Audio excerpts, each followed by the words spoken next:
Another special situation having to do with distributed queries is if you need to have a transaction, meaning a logical unit of work, that depends upon writing to two different servers at the same time. And SQL Server will handle that. And there's a caveat I need to warn you about, and that is that the transaction will not be able to complete unless both servers are up and running. So this is not like transaction replication where a transaction is simply being replicated or sent to the second server. This is within the transaction itself. Let me show you how it works. So on the local machine, I'm going to use family. You have to set transact abort on. And what this means is that whenever there's going to be a problem, it's going to roll it back. We'll talk about logical transactions in more detail in a future lesson. But basically, a transaction is when we need to have multiple sets of work that either complete or don't complete as one single atomic unit. Normally, you begin a transaction by saying begin transaction or begin trans. But here we're going to say begin distributed transaction. So SQL Server knows it has to pass this through the distributed transaction controller. And we'll see that in a few seconds as well. So the first update, updates on the local machine. Just update person. We're using family. We're logged into the local machine. The second update is going to use the four-part name to go over to the second instance, and then the family database over there.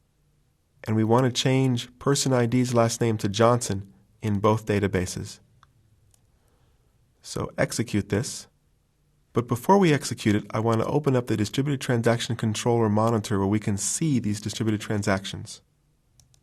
In Management, it's listed so we can see it's running, but you can't double-click or open it up here at all. We have to open it up through the control panel. So open the menu. So Control Panel, Administrative Tools, Component Services,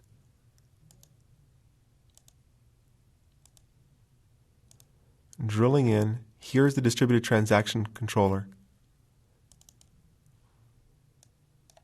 Right now there's one transaction that has happened when I tested this a few moments ago. Come back. Execute our distributed transaction. It was successful. Go back here, and now we see we have two total transactions that have taken place. And this demonstrates one of the powers of SQL Server, the fact that you're not limited to only working within your one database, but you can connect to and work with all sorts of other databases, lots of other types of data, Excel, Access, XML, although we didn't talk about that here in this query, Oracle, other SQL servers.